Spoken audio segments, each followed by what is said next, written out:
Je l'ai fait encore au second. Je remercie mon collègue, le pasteur Hugues Chisongo, pour cette invitation. Et derrière lui, son épouse.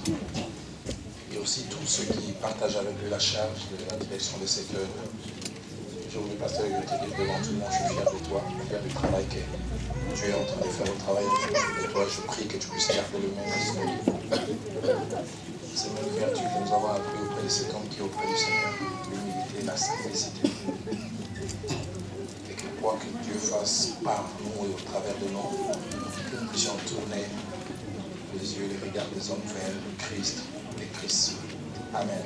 Les 4 secrets de l'éclosion de l'Église primitive, c'est les grands thèmes qui nous réunissent depuis vendredi le soir.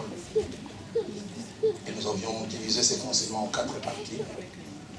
Définition et raison d'être que nous avons abordé lundi en débutant. Les seconds points, c'était bref aperçu de l'Église primitive, abordé aussi le vendredi soir. Le vendredi soir. Et puis depuis hier, nous avons commencé à aborder les 4 secrets de l'éclosion de l'Église primitive. Et hier, nous avons parlé du premier secret, de la puissance du lieu. Nous avons dit tellement de choses, je n'ai pas le temps de revenir.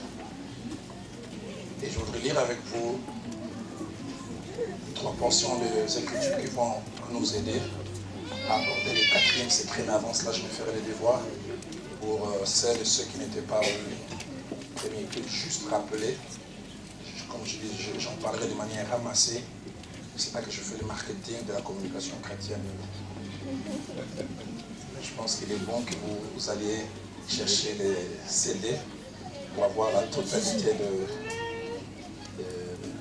du 2e secret et du 3e. Je voudrais qu'on lise ensemble Actes des Apôtres, chapitre 1er, verset 12 au verset 14. Actes des Apôtres, chapitre 1er, verset 12 à 14. Alors, ils retournèrent à Jérusalem, de la montagne appelée des Oliviers, qui est près de Jérusalem, à la distance d'un chemin de sabbat. Quand ils furent arrivés, ils montèrent dans la chambre haute où ils s'étaient d'ordinaire. J'aime bien ces bouts de phrases d'ordinaire pour dire que c'est une habitude. C'était Pierre, Jean, Jacques, André, Philippe, Thomas, Barthélemy, Matthieu, Jacques, fils d'Alphée, Simon les Zélotes, et Jules, fils de Jacques, verset 14.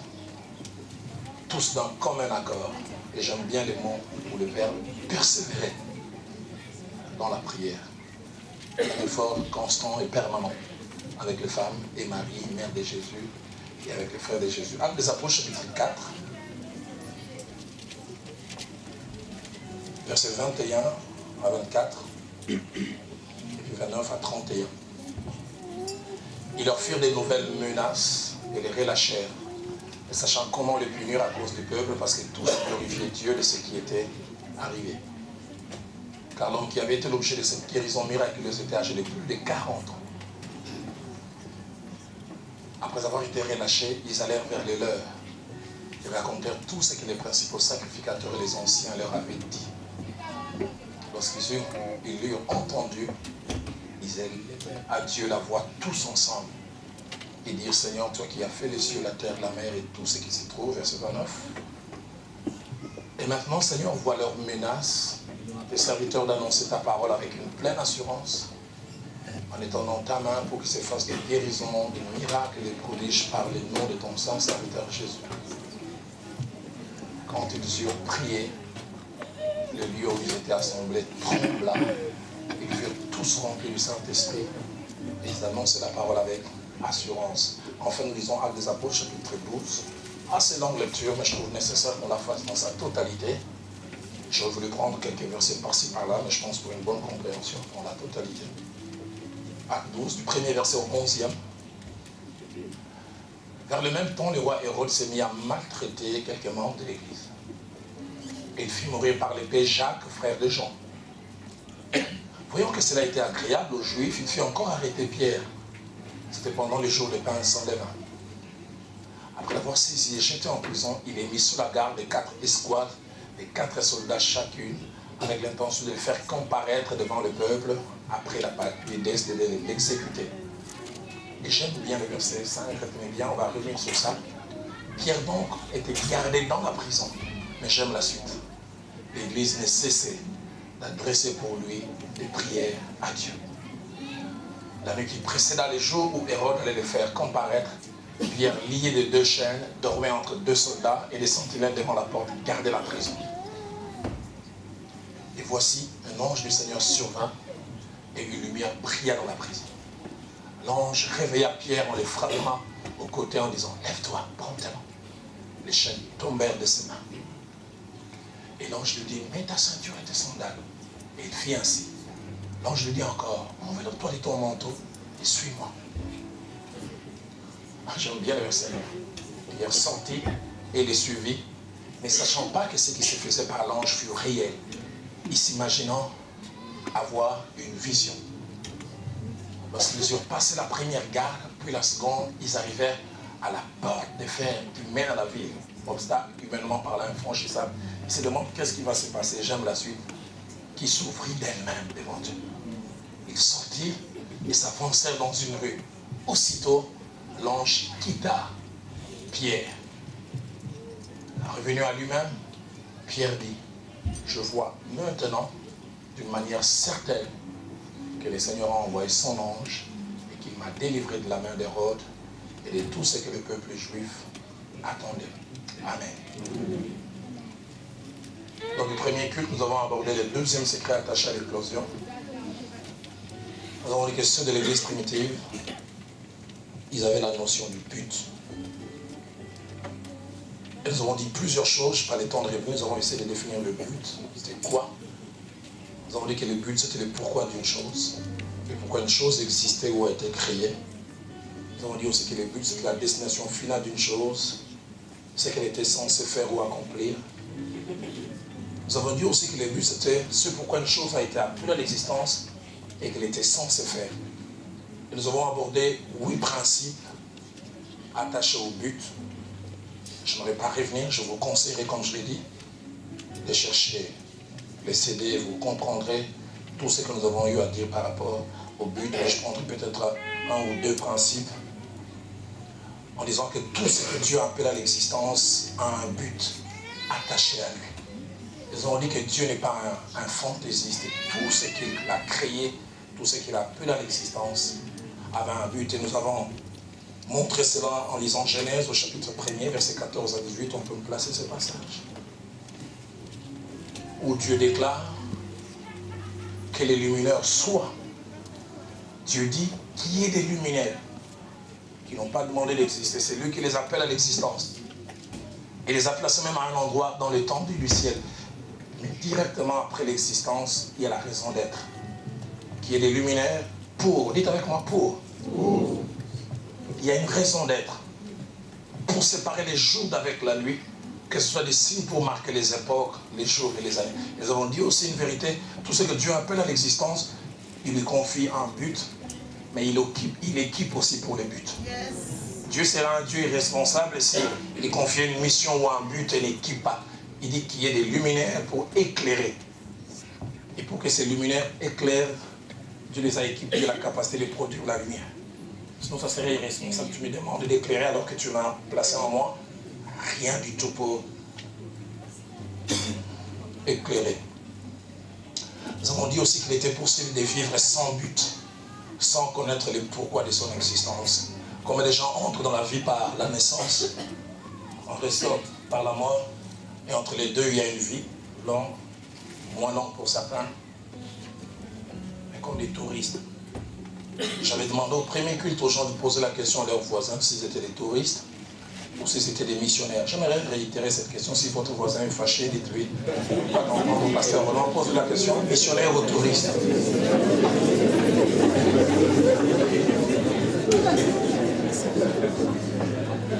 Et notre principe que nous avons mentionné, nous avons dit que la connaissance du but était d'une grande importance, pour 3 raisons principalement. Nous avons dit que premièrement, la connaissance du but nous donnait un sens de direction. C'est-à-dire nous savons où nous allons. Je sais où je vais. Je sais ce que je veux devenir. Deuxièmement, nous avons dit que le but nous donnait une raison d'être. J'ai essayé de parler de manière des Quinois.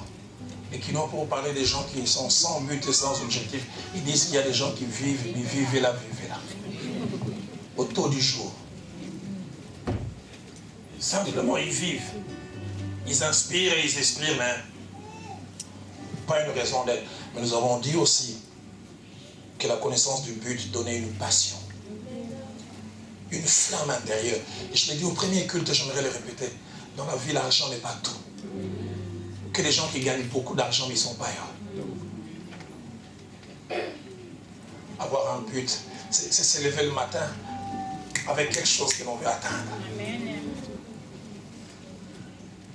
J'ai besoin de l'argent pour vivre, mais il n'y a pas seulement ça. Un but, une raison d'être. Un autre principe, l'avant-dernier que je me mentionné, on en avait mentionné 8. Nous avons dit que ceux qui vivent en ayant un but quittent la terre des hommes avec l'essence du devoir accompli. Si jamais votre vie devait s'arrêter aujourd'hui et que vous devez comparaître devant les créateurs, ils vous posent la question: à quoi votre vie a servi sur terre? Vous allez dire: Seigneur, attends, je vais réfléchir. Nous avons mentionné Jean-Baptiste. Et j'aime ce que Jean chapitre 1er, versets 6 à 8.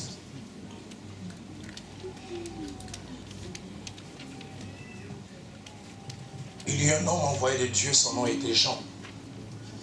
Il vint pour servir des témoins, pour rendre témoignage à la lumière, afin que tous crussent par lui. J'aime beaucoup le verset 8. Il n'était pas la lumière, mais il parut pour rendre témoignage à la lumière.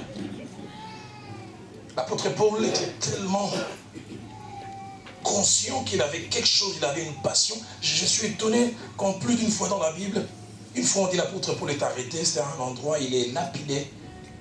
On le laisse à demi-mort et la Bible dit les disciples l'entourent. Quand il se réveille, la Bible dit s'éleva et retourne dans la ville pour prêcher encore.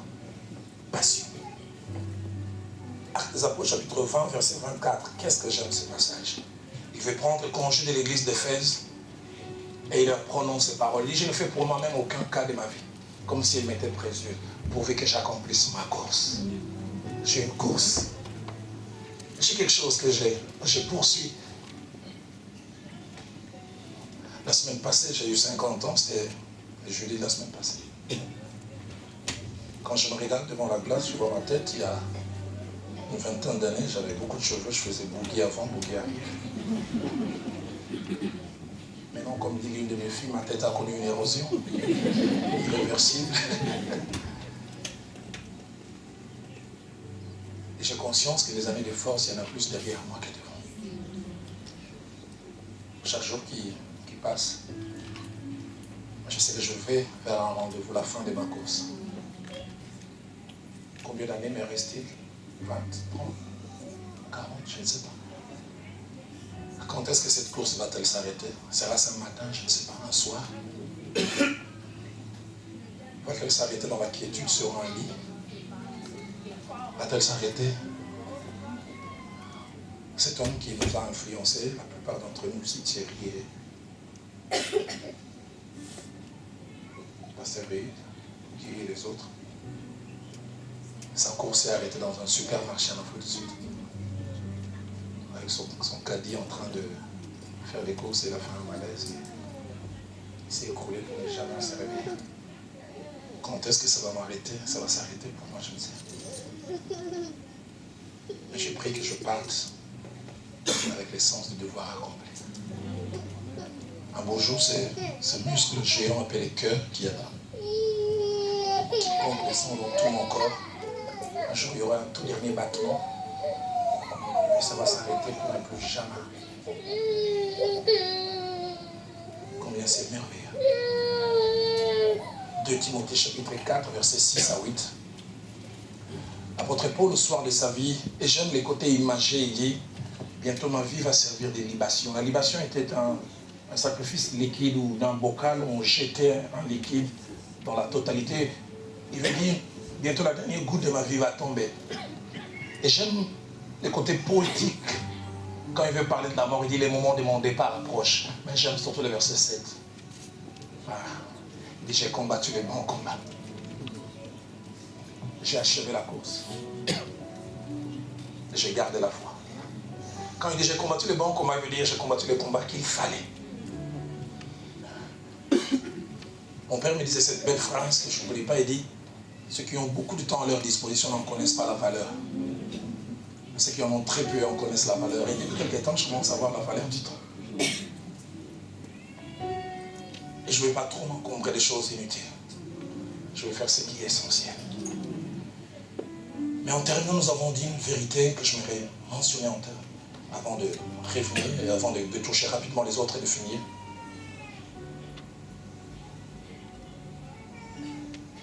C'est que pour que nous puissions accomplir notre but, nous avons besoin de partenaires qui nous accompagnent, parce qu'aucun homme ne se suffit. Et ces partenaires, ça peut être un époux, une épouse, ça peut être des amis. J'aime bien. Il est étonnant de voir dans l'environnement le plus parfait, Dieu puisse dire, il n'est pas bon que l'homme soit seul. C'était avant la chute. Environnement parfait pour dire, tu ne te suffis pas. Et je l'ai mentionné, j'ai dans Genèse 2,15, on peut me le passer, Dieu crée l'homme et lui donne un but, une raison d'être. Il les place dans un jardin. On lui donne une trajectoire. Voilà ce que je veux que tu fasses. L'Éternel Dieu prit l'homme et les plaça dans les jardins d'Éden pour les cultiver et pour les garder. Et quand il lui a confié un but, et c'est qu'il ne peut l'accomplir seul, le verset 18 vient dire, l'Éternel Dieu dit, il n'est pas bon que l'homme soit seul, je lui ferai une aide semblable. But, mais il a besoin d'un accompagnement. Et le verset 22, qu'est-ce qui se passe? L'Éternel Dieu forma une femme de la côte qu'il avait prise de l'homme et il l'amena vers l'homme.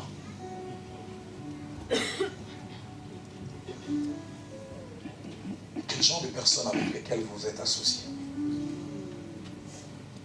Que des gens qui rentrent dans un partenariat, mariage ou autre, et l'autre devient un parking pour vous. Vous étiez en motion, en mouvement. Depuis que vous vous êtes mariés, vos ambitions se sont arrêtées. Vous savez, dans un parking, on n'avance ni devant, ni derrière, ni à gauche, ni à droite.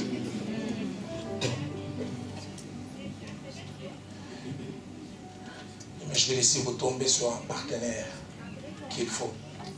C'est comme de l'engrais. Il ou elle vous booste, vous envoie de l'avant. J'ai eu 2 rencontres merveilleuses dans ma vie. La première, c'est celle d'avoir rencontré Christ, mon Seigneur, qui m'a changé. Et la deuxième, c'est d'avoir rencontré un jour de décembre 90 cette jeune femme qui est devenue mon épouse. C'est la plus belle chose qui me soit arrivée après les saluts. Je l'ai dit au premier cul, je crois honte de le dire. J'étais un jeune homme qui a grandi avec beaucoup de complexes. Je ne croyais pas beaucoup en moi. Hésitant. Des fois, les gens ont difficile à voir le peu que je suis aujourd'hui avec ce que j'ai dit, et pourtant c'est vrai. Mais quand j'ai connu celle qui est devenue mon épouse, c'est bien d'avoir sur le chemin de la vie quelqu'un qui croit en vous. Quelqu'un qui vous fait voir ce que vous-même vous ne voyez pas. À peine 3 semaines, on a commencé à marcher ensemble. Elle m'a dit, Roland, tu sais que tu es intelligent. Vous savez, même quand on vous dit des choses comme ça, mais la démarche change. Roland, tu sais que tu iras loin dans la vie. Roland, tu as un potentiel fantastique. Seigneur, donne-moi quelqu'un qui croit en moi. Je l'ai dit au premier culte, chez moi au pays, on a un style de femme, vous vous associez, elle vous abaisse. Elle vous regarde et dit, mais balé. Ma bala. Comme pour dire, est-ce que ça c'est un homme? Elles vont plus le bâtard à me balé. Qu'on cite les hommes et qu'on puisse aussi décider. Waouh! Si vous avez quelqu'un de bien, nous avons aussi parlé de la troisième secret, la foi.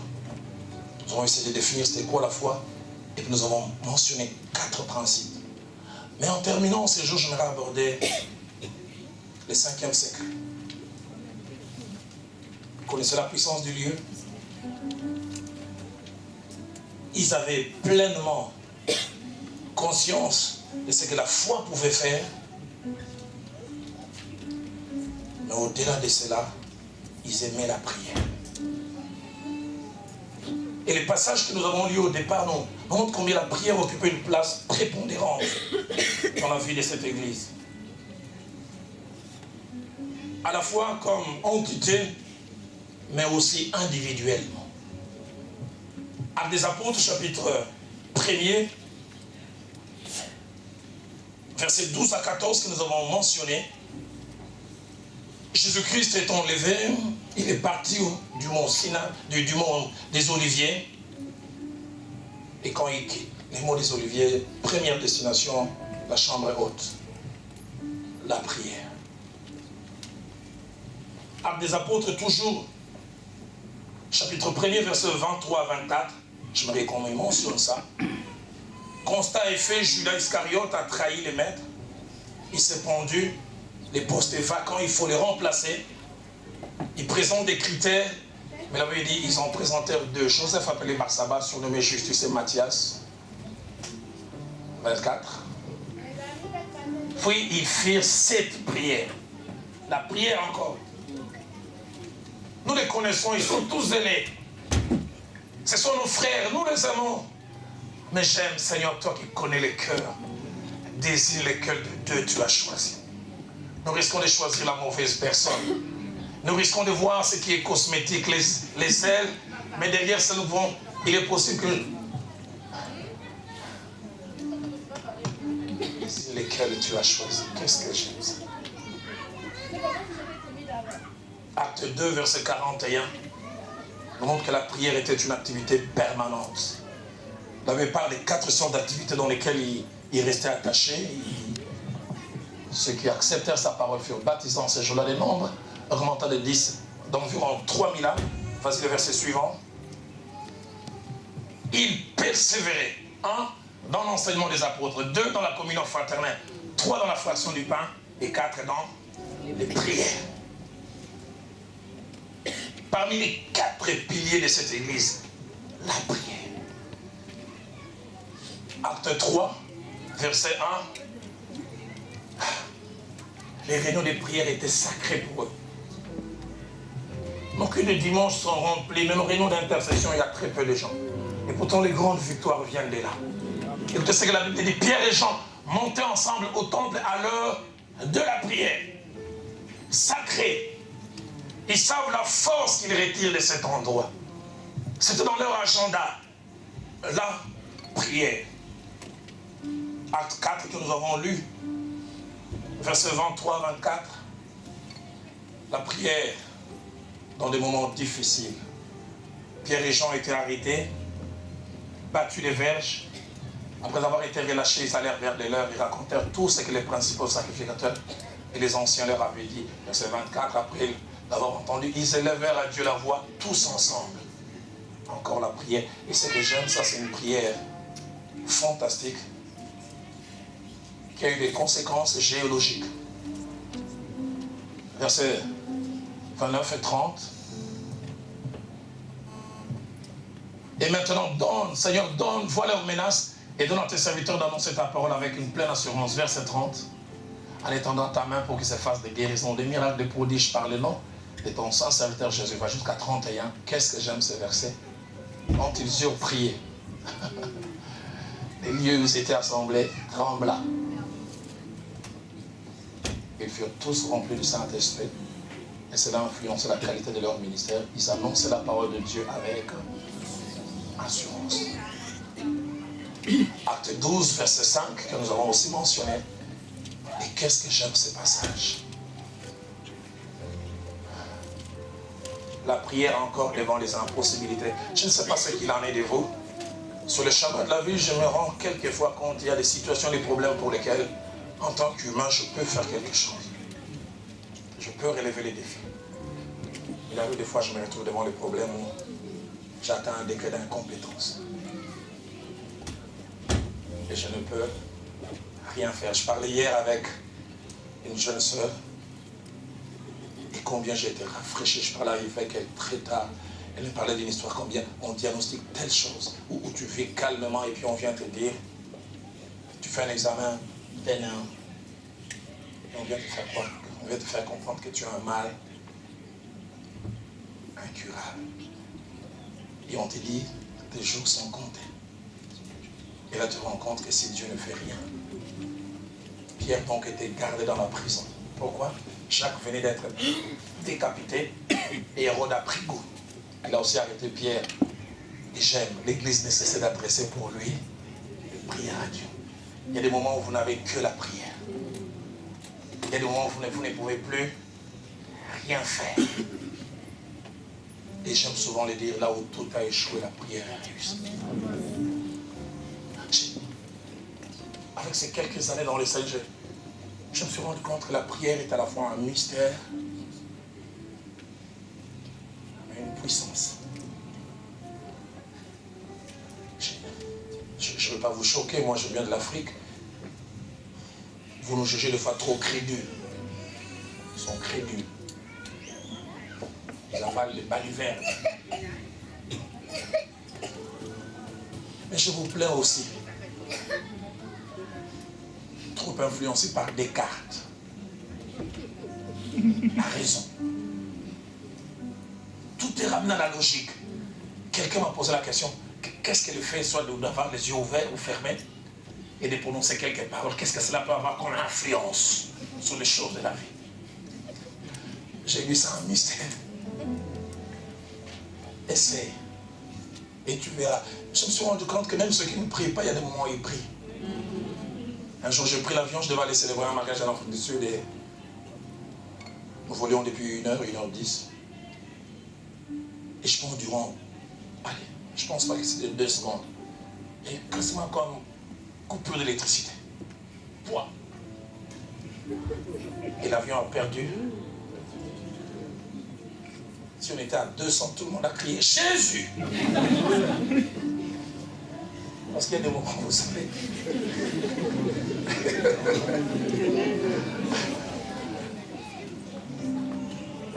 Il y a des moments où vous n'avez que la prière. Et là, tout a échoué, la prière réussit. La prière est un mystère. Mais la prière est aussi une force. Éphésiens chapitre 6, verset 19. Il est étonnant de voir cet homme qui fait cette demande. C'est le grand apôtre Paul. Ça fait plus de 25 ans qu'il enseigne l'évangile. Mais il sollicite encore la prière. Écoutez ce qu'il dit. Priez pour moi. Afin qu'il me soit donné quand j'ouvre la bouche de faire connaître hardiment et librement les mystères de l'évangile. 25 ans après. Il a fait ses preuves dans les ministères. Mais il connaissait la vertu et la force de la prière. Ce jour, avant que nous puissions un moment prier, j'aimerais mentionner ces 5 vérités comme principe et nous allons prier. La première vérité, c'est que il n'y a pas une seule sorte de prière. Il y a plusieurs sortes de prières. Il n'y a pas une seule sorte de prière, mais il y a plusieurs sortes de prières. Éphésiens chapitre 6, verset 18. Juste un verset avant. L'apôtre dit, faites en tout temps toutes sortes de prières. Il n'y a pas une seule sorte de prière, il y a plusieurs sortes de prières et de supplications. Le temps me manquerait de donner un bref aperçu. Mais je voulais juste épingler 2 types de prières. La première, c'est le jeûne. Il y a des gens qui n'aiment pas le jeûne. Quand je dis influencé par Descartes, quel rapport y a-t-il entre un ventre creux et l'exaucement? Tu as-t-il besoin que j'ai l'estomac vide? Je ne peux t'expliquer. Je constate des choses que Dieu dit dans sa parole. Matthieu 17, verset 21. Là où les disciples ont échoué pour avoir des résultats devant un défi, Jésus réussit. Et quand lui, il réussit, quand il est en aparté avec ses disciples, il lui demande, mais comment nous n'avons pas pu avoir ça? Écoutez sa réponse. Cette sorte de démon ne sort que par la prière et... Comme pour dire, tu t'arrêtes à la prière simplement, tu n'auras pas ces résultats. Mystère. J'ai vu le jeûne faire des choses. J'aimerais vous dire, je prêche l'évangile depuis 25 ans. Je ne comprends pas tout. Mais je constate. Il y a des choses pour lesquelles, si tu veux argumenter avec moi, j'atteindrai un degré, je peux te dire, je ne sais pas. Tu vas gagner les débats. Mais dans la réalité, je pourrais te dire, j'ai expérimenté ça. J'ai vu ça produire. Jésus dit, ça, il faut la prière, mais aussi les jeûnes.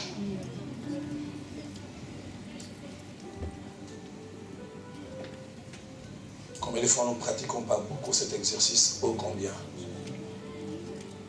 Mais pardon. Esther chapitre 4, verset 16. Un complot est ourdi contre le peuple juif.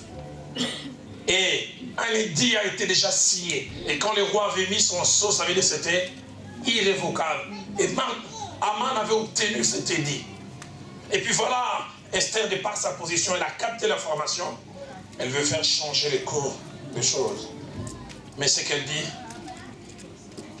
en envoyant ce message à Mardochée, son oncle, va rassembler tous les juifs qui se trouvent à Suse et jeûner pour moi sans manger ni boire pendant 3 jours. Dites avec moi, sans manger ni boire. Sans manger ni boire. Je ne vais pas vous poser la question si des fois vous pratiquez ça.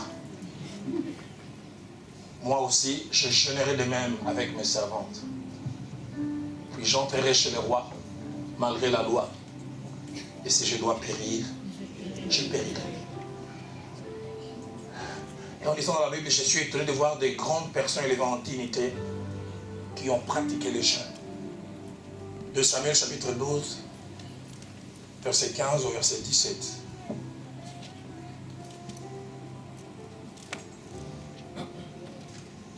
Et Nathan s'en alla dans sa maison. L'Éternel frappa l'enfant que la femme d'Uri avait enfanté à David. Elle fut dangereusement malade. Verset. David pria Dieu pour l'enfant et jeûna. Il y a un problème. Il met la nourriture de côté pour que les choses changent. Et écoutez la suite. Quand il rentra, le grand roi, qui devait sûrement avoir une chambre glorieuse, merveilleuse, un lit sûrement fantastique, il passa la nuit couché par terre. Privation, pas de nourriture, mais tout ce qui est comme luxe. Le grand roi passe la nuit par terre. Verset 17. Les anciens de sa maison insistèrent auprès de lui pour le faire lever des terres, mais il ne voulut point. Il ne mangea rien avec eux. Le jeûne. Si Dieu vous l'impose, n'hésitez pas. J'ai vu dans mon parcours le jeûne produire des choses inimaginables. Inimaginables. Et là, j'aimerais m'arrêter un moment pour parler au berger. Et les prix que tu dois payer. Si tu ne les payes pas, cette œuvre peut souffrir. Il y a 4 ans en arrière, pasteur Hugues, 5 ans même, j'étais venu, j'étais chez Papa Cyril, et à l'époque, il était à l'Plessis-Trévis. Et c'est la première fois que je laissais l'église et que je ne conduisais pas le séminaire. C'était, je pense, le 6e ou 7e séminaire. Le premier jour, on m'a appelé, on dit c'était fantastique, le pasteur Atom ça apporté un merveilleux message. Beaucoup d'excitation. Le 2e jour, on me dit la même chose. Le 3e jour, la même chose. Le 4e jour, quand on m'appelle, dans cette excitation, je me mets à genoux pour prier. Je ne dis pas que tous sont un message de Dieu, et Dieu parle souvent. Et je fais un songe bizarre, et je vois une grande plantation de blé, mûr. Et alors que je venais avec 2 ou 3 personnes avec des sacs pour cueillir, puis j'ai vu un très grand oiseau comme l'autruche. Mais il n'avait pas un bec, il avait comme une paire de cisailles. Et il s'est mis à casser toute cette récolte. Il riait pas, il ricanait. J'ai eu peur.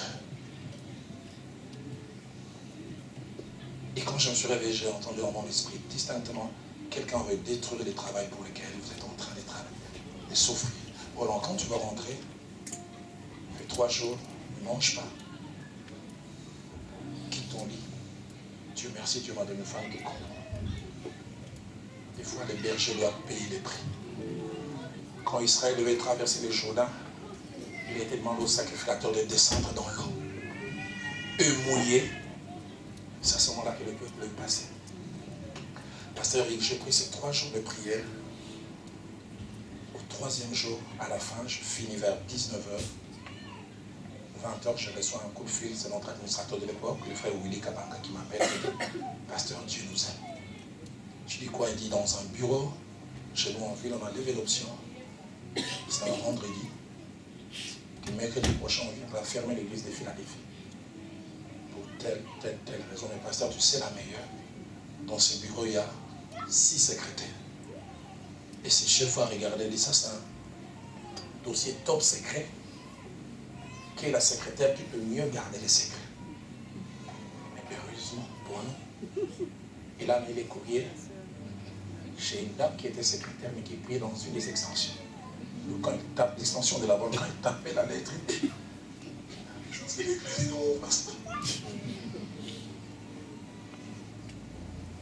a appelé le frère, il dit, voilà.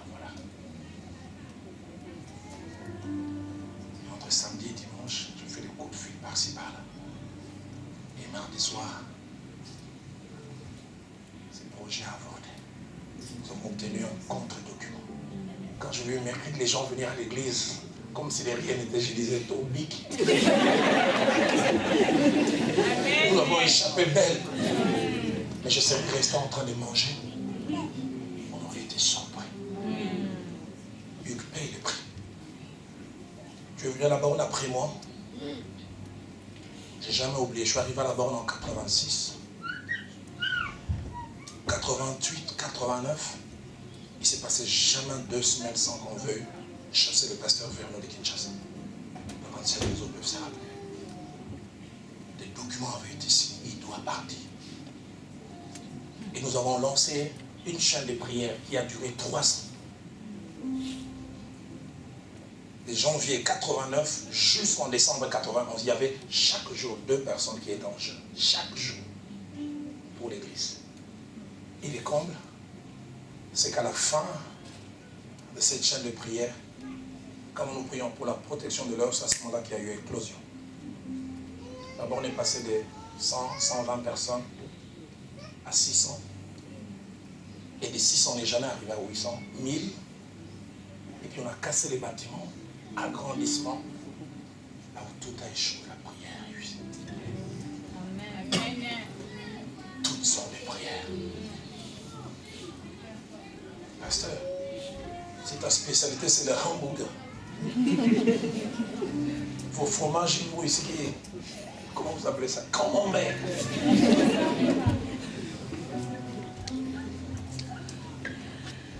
Seigneur, donne-nous un berger, non pas qui fait des renvois au micro parce que le ventre est plein.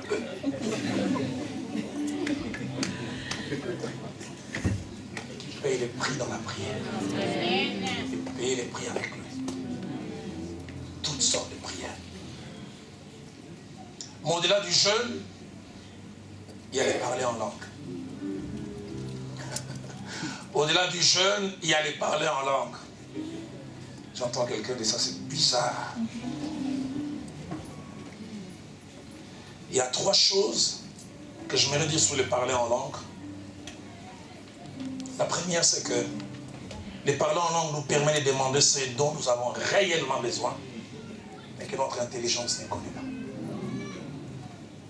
Romains chapitre 8, verset 26. Romains chapitre 8, verset 26. Je plains ceux qui ne parlent pas en langue.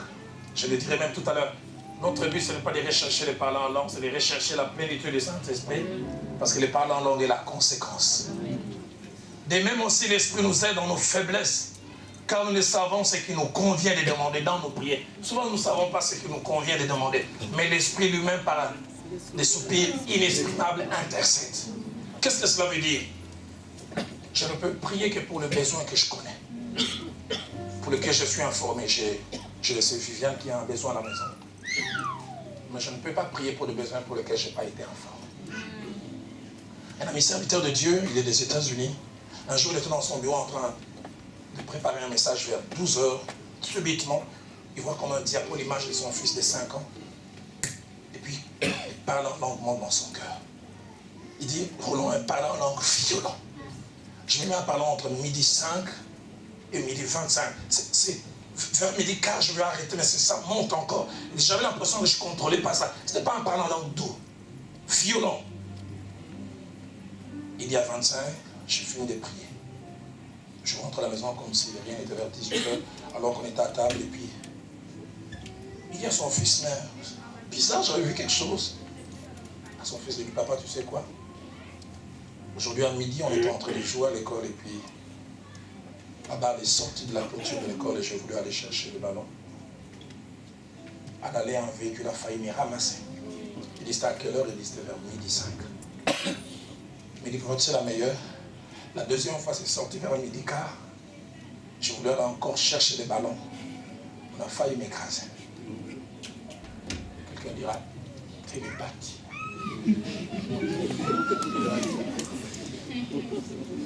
L'homme a des forces cosmiques.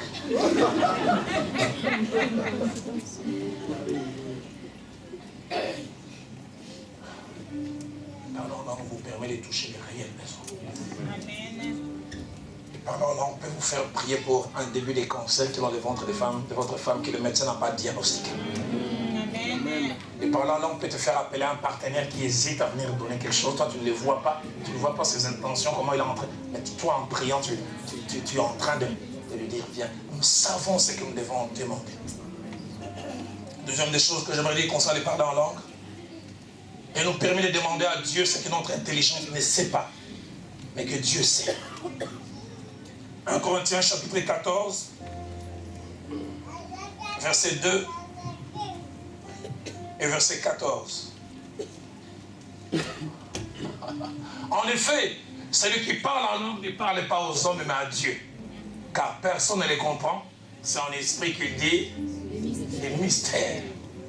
Personne ne les comprend.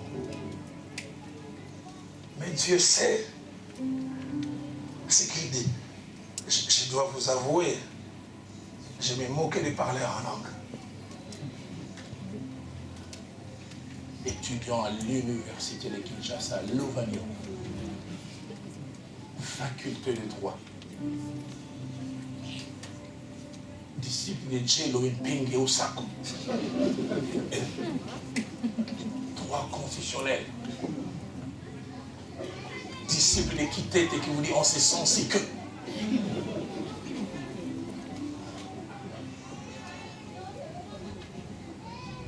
Les jours où ça m'a saisi, j'ai lutté entre les mots intello et ce que j'étais en train de vivre. Je vais ouvrir une parenthèse que j'ai fermée. J'ai été baptisé en langue en 80, dans les Saint-Esprit, je parlais en langue en 89. J'étais à une grande réunion, là où il y a les grands stades de Kinshasa, aujourd'hui le stade de Martyrs, à l'époque on appelait ça Bonkasavu.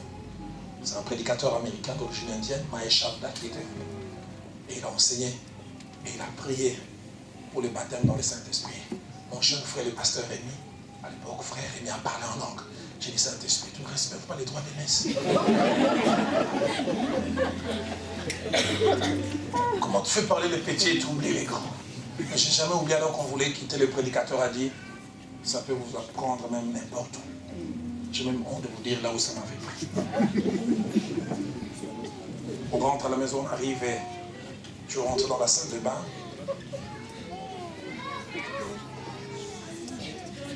Il y avait un seau d'eau, parce que notre toilette, on appelait ça Kikos.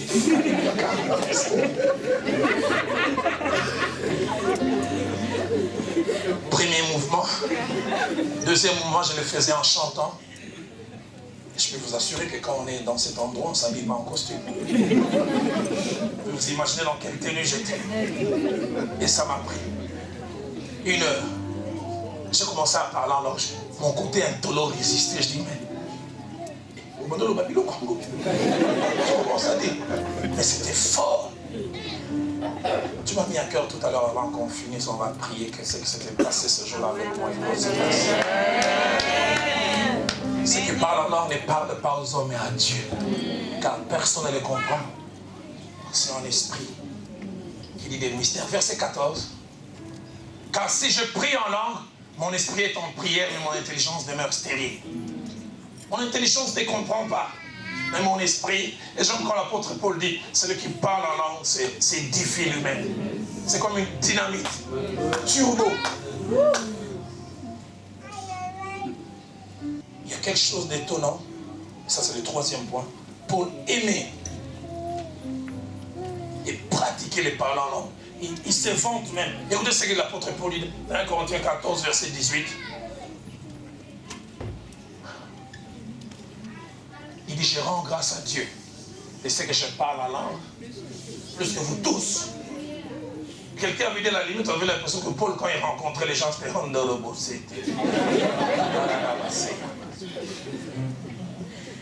Je parle en langue plus que vous tous. Pourquoi il prenait plus de temps? Il connaissait la valeur. Et on n'est pas étonné des résultats.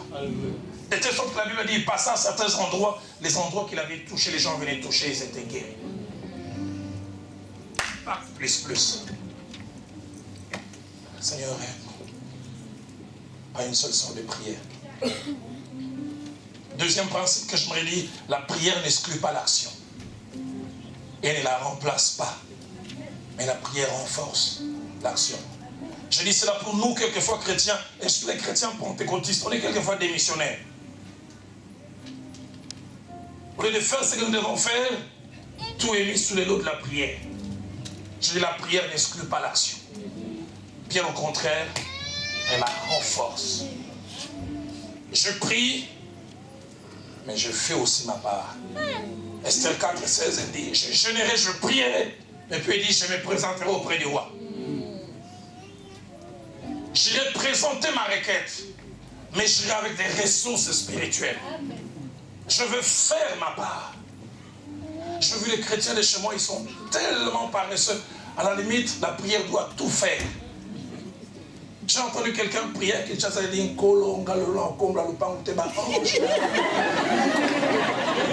ne vais pas balayer que les anges viennent. Ange, je vous donne l'ordre. Tu attendras, ils viendront. Un autre, j'ai entendu dire, il avait tellement la foi, il dit, Seigneur, je vais te mettre à l'épreuve. Aujourd'hui, ma main ne va pas aller vers la nourriture. Au nom de Jésus, nourriture saute.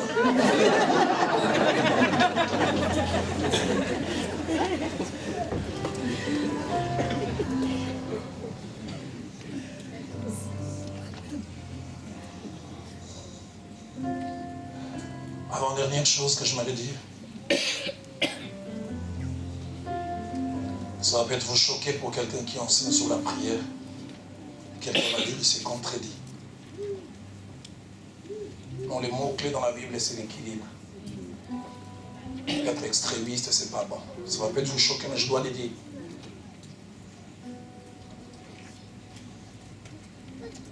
Dieu ne dit pas toujours oui à la prière. Dieu ne dit pas toujours oui à la prière. Dieu quelquefois dit non. Si je vous dis que tout ce que je demandais à Dieu me l'a accordé, je serais un menteur. Il y a des choses que j'ai demandées à Dieu, je n'ai pas obtenu, je ne sais pas pourquoi. Il y a même des choses pour lesquelles il m'a dit non. 2 Corinthiens chapitre 12, versets 7 à 9, merveilleux passage.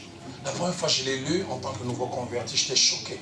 Le grand apôtre Paul, celui qui a ressuscité les morts, qui a purifié les lépreux, qui a accompli les choses. Écoutez ce que l'apôtre Paul dit. Et pour que je ne sois pas enflé d'orgueil à cause de l'excellence de ces révélations, il m'a été mis une écharpe dans la chair. Un ange de Satan pour m'essouffler m'a empêché de m'embarquer. Verset 8. 3 fois, j'ai prié le Seigneur de l'éloigner de moi. Et quand Paul dit j'ai prié, il a réellement prié. J'ai prié, éloignement. Verset 9, il m'a dit, ma grâce te suffit. Le Dieu de la Bible ne répond pas à toutes les prières. Même son propre fils a prié à Gethsemane, s'il est possible. Et loin de moi, cette prière ou pas prière. Parce que Dieu a exaucé. Il y aura des moments où Dieu ne changera pas votre condition. Mais il vous équipera des choses pour affronter. Et loin de moi cette coupe, il dit non. Mais la Bible dit un ange du ciel lui est apparu pour le fortifier. Et il a obligé de passer par ces chemins. Étonnant. Premier livre des Chroniques, chapitre 17, versets 1 à 4. Le grand roi David, il a le vent en poupe. Il est devenu roi. Il pense que tout ce qu'il demande à Dieu, Dieu le lui a accordé. Lorsque David fut établi dans sa maison, il dit à Nathan les prophètes, voici j'habite dans une maison de cèdre, et l'arche d'alliance de l'Éternel est sous une tente. Verset 2. Nathan répondit à David, fais tout ce que tu as dans le cœur, car Dieu est avec toi. À la nuit suivante, la parole de Dieu fut adressée à Nathan. Va dire à mon serviteur David, ainsi par l'Éternel, ce ne sera pas toi qui me bâtiras une maison pour que j'en fasse ma demeure. Versets 11 et 12. Quand tes jours seront accomplis, que tu auras auprès de tes pères, j'élèverai ta postérité après toi, l'un de tes fils, et j'affermirai son règne. Verset 12. Ce sera lui qui me bâtira une maison. David veut le faire, Dieu dit non, tu ne le feras pas. Autant je t'ai ouvert la porte là-bas, je t'ai accordé ça, ça je ne t'accorde pas. J'aimerais vous dire, le Dieu de la Bible, quelquefois dit non. Avec le recul, je bénis Dieu pour certaines fois quand il m'a dit non. J'ai la famille de mon épouse et ils lui diront tout. Bon. Je l'ai dit comme les kilos à la cible. Je veux y aller. Je me suis intéressé à une jeune fille avant mon épouse. Je l'ai aimée à majuscule. Je jeûnais pour qu'elle soit mon épouse. Quand elle m'a dit non, j'avais l'impression que le monde s'écroulait. J'ai dit, Seigneur, tu m'as déçu. J'ai jamais oublié. Et la voyage, elle est allée aux États-Unis. Le jour où elle m'a envoyé la dernière lettre pour me dire qu'elle me disait non. J'étais avec Viviane, sa soeur et son frère, qui voulaient me prendre dans leur véhicule pour qu'on aille un mariage au palais du peuple. Elle me dit, Roland, tu nous as ennuyés ces jours-là. Nous, on voulait parler avec toi. Parce que je venais de recevoir la bombe me disant que et tout était fade. C'est que je ne savais pas, j'avais la plus grande bénédiction à mes côtés. Et pasteur Eric, j'ai appris avec le temps, quand Dieu dit non, c'est qu'il y a un oui qui t'attend. Quand une porte se ferme, c'est que sûrement il y en a une de meilleure. J'avais dit au premier culte, nous on avait dit dans tout cas, mariez-vous. Si vous vous mariez bien, vous serez heureux. Si vous vous mariez mal, vous deviendrez philosophe. Et lui-même était philosophe. Et mon pasteur disait, un mariage heureux fait de vous un adorateur. Amen. Un homme plein d'action de grâce. Amen. Mais un mariage qui échoue fait de vous un intercesseur. Ça, c'est encore moi. Si votre voisin se fâche, dites que c'est le pasteur. Posez la question à votre voisin, votre mariage a fait de vous un intercesseur ou un adorateur.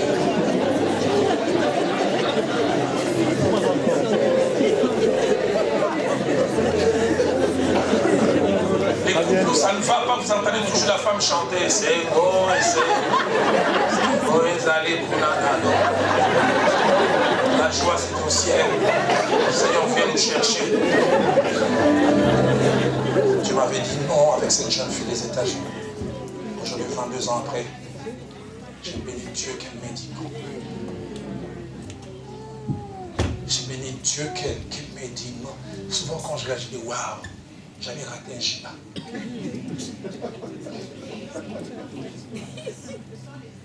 Peut-être qu'elle serait avec un type, je ne sais quoi, monsieur quiconque. Et je termine. Dernier principe, la prière est notre part. Et l'exaucement, c'est la part de Dieu. Qu'est-ce que je veux dire par là? Notre rôle à nous, c'est de prier. Et laissons à Dieu les camps et les commandes de l'exaucement. Des fois, l'exaucement peut sembler durer. J'aimerais dire à quelqu'un, la prière ne s'envole pas comme de la fumée. J'aime quand dans l'Apocalypse, l'ange dit, on fit monter un encensoir où il y avait les prières des saints. Et Dieu est en train de humer ça. Quand Christ est monté, il leur a dit, allez, restez dans le vie jusqu'à ce que vous soyez revêtus de la puissance d'en haut. Acte 2, on peut me placer ce passage. Il avait dit les jours de la Pentecôte. Ça veut dire quoi? 50 jours après la promesse. Ils étaient dans la chambre haute. Ils ont pris le premier jour, rien ne s'est passé. 30 jours, rien ne s'est passé. Au 49e jour, aucun signe. Je me dis à quelqu'un, il y a un 50e jour. Amen. La Bible dit, le jour de la Pentecôte, j'aime ce que ma Bible dit. Tout à coup, sans que la météo l'annonce, sans qu'il y ait des signes précurseurs, tout à coup, il se fit entendre un bruit du ciel. Pour toutes celles et tous ceux qui s'attendent à Dieu, il y aura un tout à coup. Tout à coup. Nous avons lu Acte 12. L'église est en train de prier pour Pierre qui est emprisonné. Ils font leur part. Dans leur part, ils disent, Seigneur, libère-les. Quand, c'est pas leur affaire. Comment, c'est pas leur affaire. Et ils prient. Et subitement, quelque chose se passe dans la prison. Pierre voit un ange qui vient, qui lui casse les menottes, qui lui dit, lève-toi. Mais Pierre, quand il sortait des notes, j'ai l'impression que je l'ai. Et ce que j'aime, il arrive à ce qu'on appelle la porte de fer. Les commentateurs bibliques disent que ça pouvait avoir au moins, allez, 1,5 mètre. Il s'est dit, même s'il m'a libéré là, j'aime ce que ma Bible à moi, je ne sais pas si c'est la même chose. Elle dit, elle s'ouvrit d'elle-même. Je prie que Dieu fasse des choses dans votre vie. Vous verrez ça, c'est signé Dieu. Ça, c'est la marque de Dieu. Ça, c'est Dieu qui peut les faire. Pasteur, j'ai donné cet exemple ici une fois. J'ai rendu des États-Unis au mois de mai 2007.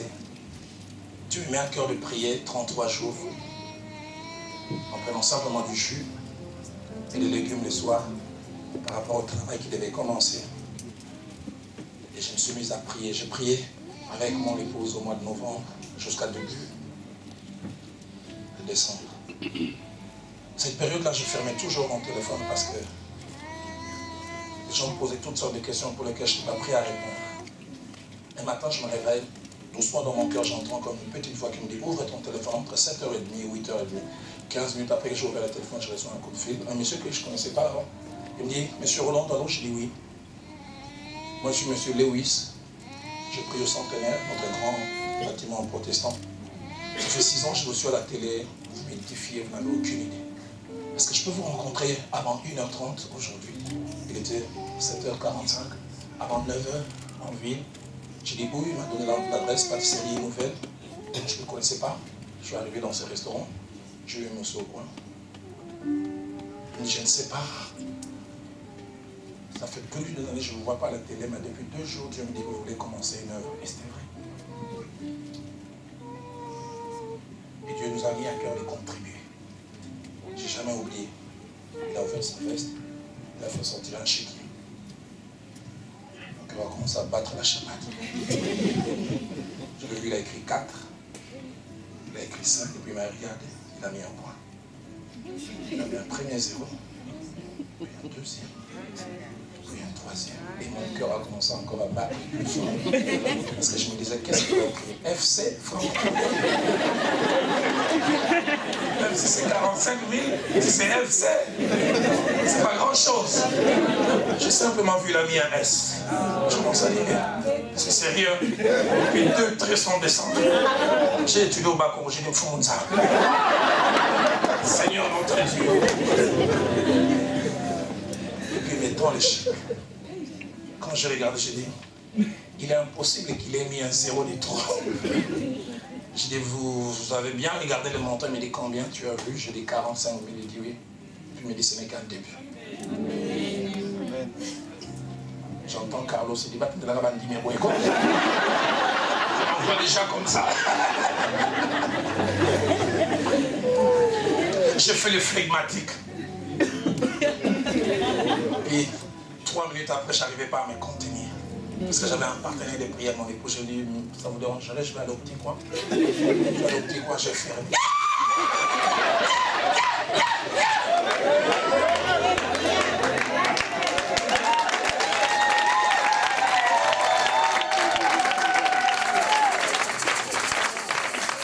J'ai ouvert mon téléphone, j'ai dit, Viviane, ça passe au ça là. Tu as agi.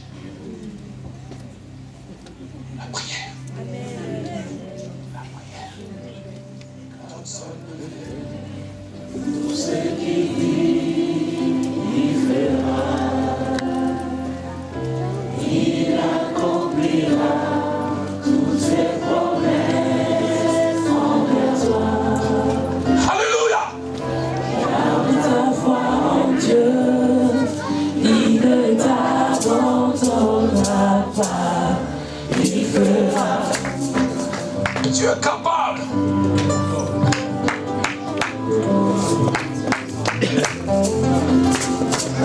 Dieu est capable de faire tout ce qu'il dit, il fera. Chacun qu'on puisse présenter cet défi que tu as. Il accomplira Ces problèmes. toutes ses promesses. Là où tout a échoué, la prière réussie. Cet enfant difficile. Garde ta foi en Dieu. Cet adolescent que tu Il ne contrôles. t'abandonnera pas. Ces chefs avec lesquels il y a de l'audience. Est-ce qu'on peut le chanter encore? Dieu est capable. Il est capable.